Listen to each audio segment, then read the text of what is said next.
Deep within the Amazon, where light struggles to reach the forest floor, a peculiar silence rests upon the ancient stone. It is not the silence of absence, but the heavy quiet of a secret that has outlasted the voices that shaped it. Beneath a tangled cathedral of roots and vines, a raised causeway of broken laterite blocks snakes into the green darkness. You can stand upon it now, feeling the moss give way underfoot, and hear nothing but the distant cry of a howler monkey. Yet if you close your eyes, you might almost sense the thrum of vanished footsteps, a civilization that once tamed this wilderness. This is the ghost of the Amazon's engineered past, a network of stone roads that should not exist according to what we were taught. For centuries, the world believed the rainforest was an impassable green desert, capable of supporting only small, scattered nomadic tribes. But that belief is now crumbling, exposed by satellite imagery and the slow, patient work of archaeologists digging with trowels and intuition. The myth of a pristine, untouched wilderness is giving way to the specter of a lost urban world hidden beneath the canopy. We find ourselves staring into an immense labyrinth of geoglyphs, sprawling plazas, and meticulously planned causeways that connect invisible cities. The Amazon is not offering up her ghosts easily. She yields them only as fragments of ceramic, patches of impossibly fertile black earth, and the faint geometry of roads leading nowhere.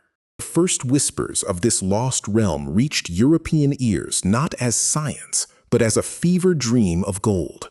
El Dorado, the Gilded Man, a city of unimaginable wealth. These stories sent conquistadors plunging into the green hell with a desperate hunger.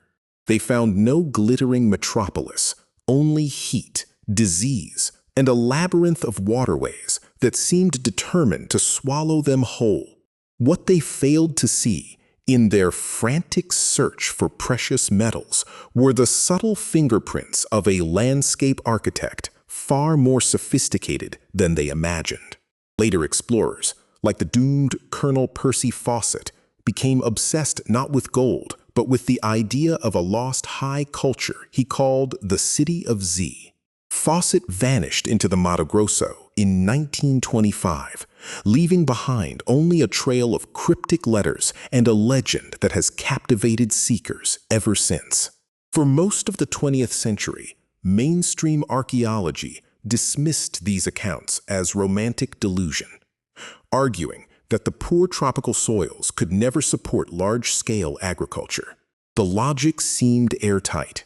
Without intensive farming, there could be no dense populations, no complex society, and certainly no monumental stone roads. And so the jungle reclaimed its reputation, a green void that had swallowed explorers whole, a place of primal chaos rather than ancient order.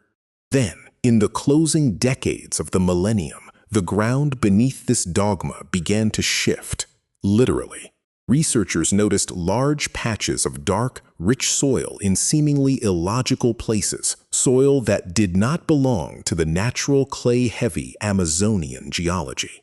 This is Terra Preta de Indio, the black earth of the Indians, an anthropogenic supersoil several meters deep in some areas, packed with charcoal, pottery shards, and organic refuse.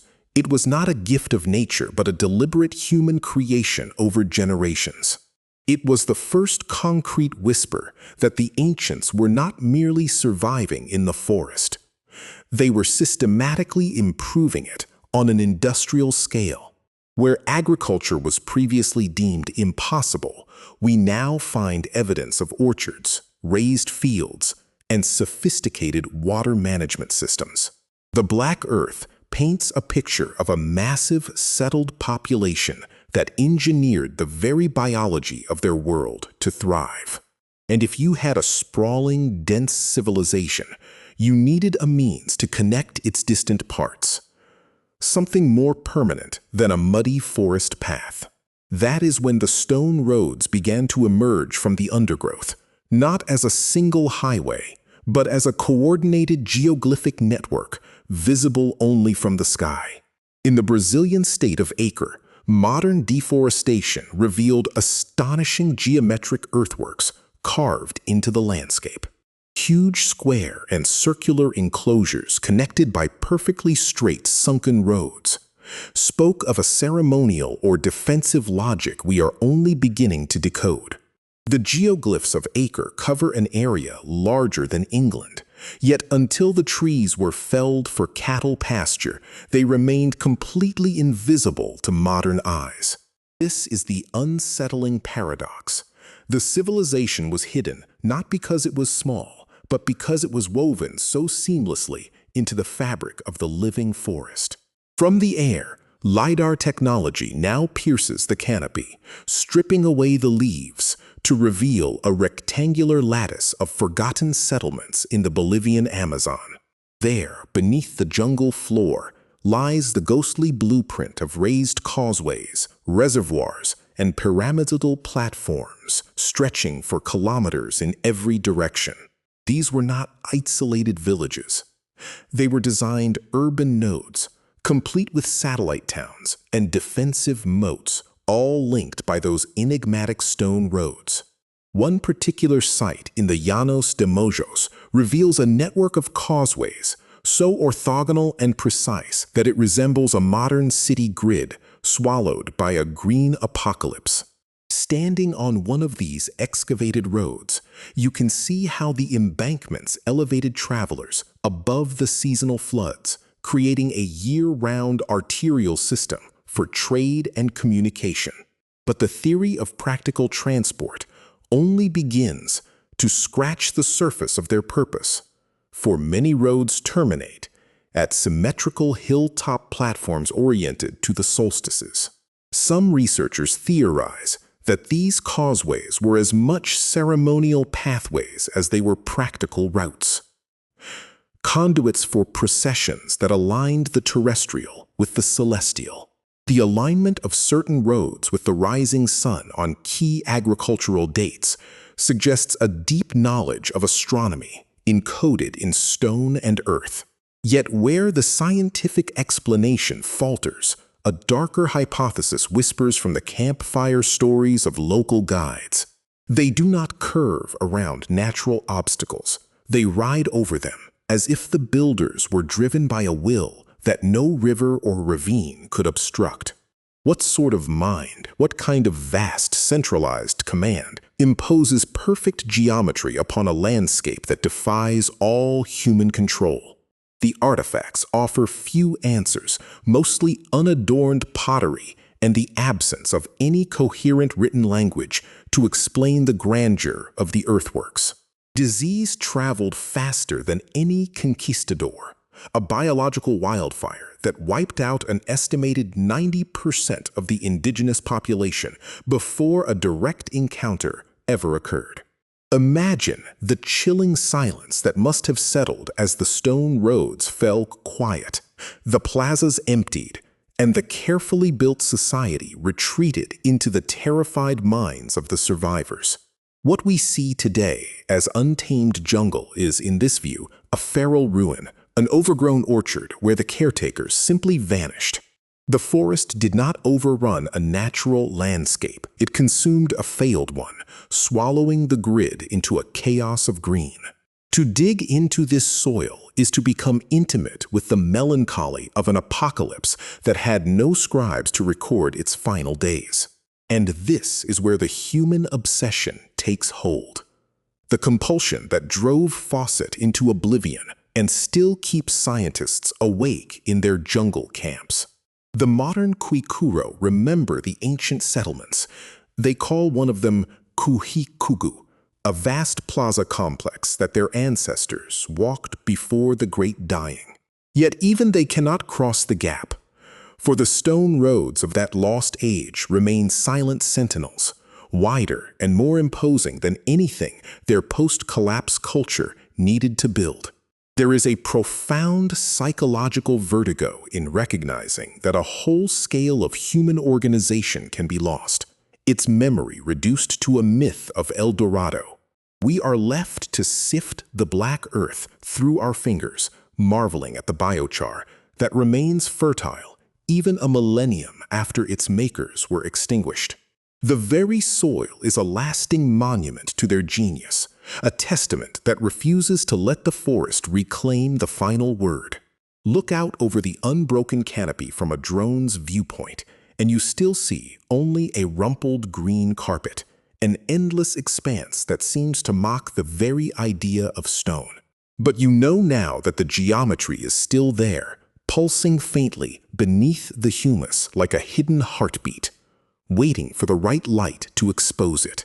Where archaeology cannot provide closure, the abyss stares back, inviting us to contemplate how much of human history remains invisible because it failed to leave stone monuments.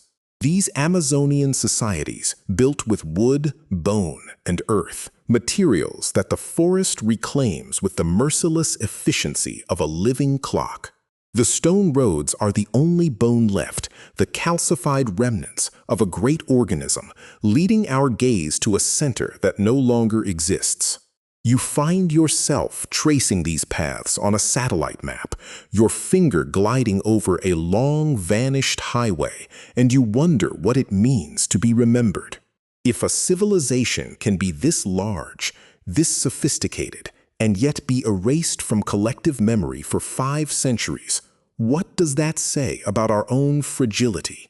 The relentless march of sand and the decay of clockwork seem gentle compared to the voracious appetite of the Amazonian humus.